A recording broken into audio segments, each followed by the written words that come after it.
د جبه نه اکثر کبایر صادریږي، کبایر کبیره ګناه، او د شرمګان هم اکثر کبیره ګناه صادریږي.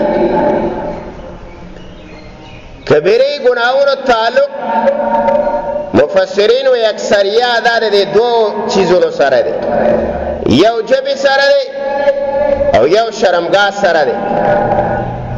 جب غیبت کوي دا کبیره ګناه ده. قرآن کریم کې لا یغتب بعضکم بعضا، مومنانو د یو بل غیبت مکوئ. دا غیبت د سره الله وی ایحب، آیا خوښوي چې یو سړی د مړ ورور غوښه وخوري؟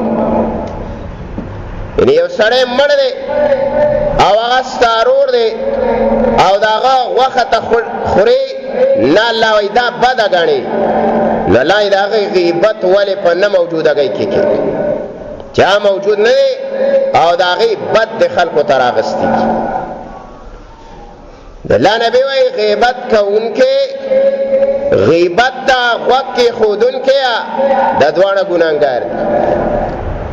دواړه یو شانې ګناه ده.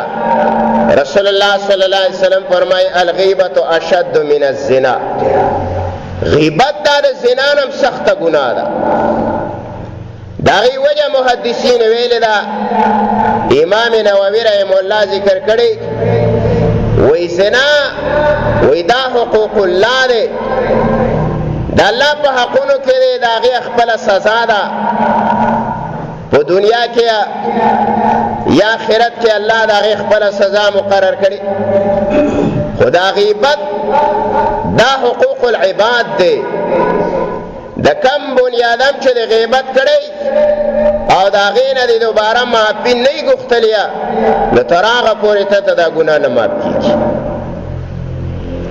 د هغې نه به دنیا کې معافي غواړې، نو هله به تا ته د غیبت ګناه معاف کېږي. یعنې د الله نبي وایي د زنا نه سخته ده.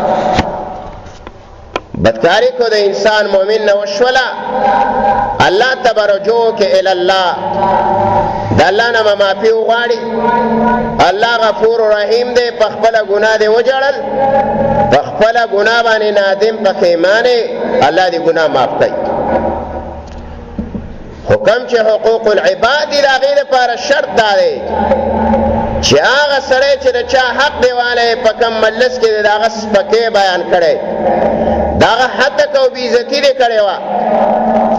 ابي هريره رضی الله تعالی عنہ رسول الله صلی الله علیه وسلم ته وایي چې کله د الله پیغمبر د غیبت نه منع وکړله، نو د الله نبي ورته وایي، ابي هريره ورته وایي د الله نبي ته وایي د الله پیغمبره چې په هغه مؤمن کې او زموږ په هغه ورور کې دغه عمل وي او موږ یې چاته ووایو، لکه کې دا ګناه شته او موږ یې د چا په مخ کې د هغې تذکره وکړو.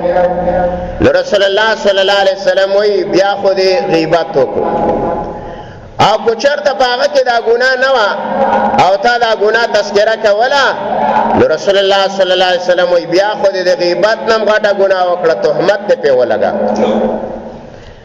ځکه غیبت نه لویه ګناه بیا تهمت دی. یو سړی کې یو عمل نشته او بیا ته په هغه باندې یو